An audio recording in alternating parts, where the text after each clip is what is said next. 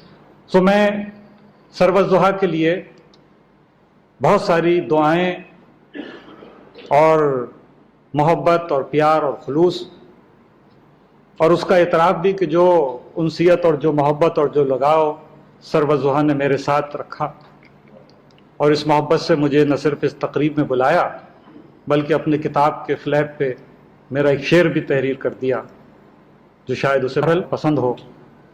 بہرحال یہ عمل تخلیق کاری کا، ادب کا، خرد افروزی کا، اچھی کہانیاں، اچھی شاعری، اچھا ادب، اس کی ترسیل کا یہ ایک ذریعہ ہے جو جیسے آج سربت کے توسط سے ہم تک پہنچا، ایسے ہی میرا خیال ہے کہ ہماری محفلیں گو کہ وقت ہمارے موافقت میں نہیں ہے لیکن شاید ہمارے ایسے ہی اجتماعات سے ہم تھوڑی دیر کے لیے وقت کو اپنے فیور میں، اپنے موافقت میں کر لیں تو یہ ایک بے آسرا سی قوم شاید کسی نئی تمنا اور نئی امید کے ساتھ اپنا سفر جاری رکھ سکے۔ اسی لیے میں نے یہ کہا کہ اگر ہمارا کوئی مستقبل ہو سکتا ہے تو میں اسے سرود کی شکل میں دیکھتا ہوں۔ بہت بہت شکریہ خواتین۔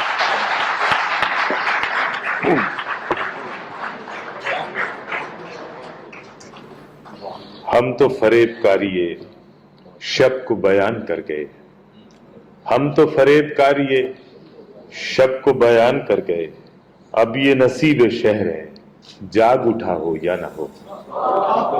اس کتاب پہ جو فلیپ ہے وہ جناب پیرزادہ قاسم کا یہ شعر ہے جس سے دامن انہوں نے بچایا میں نے آپ تک پہنچا دیا۔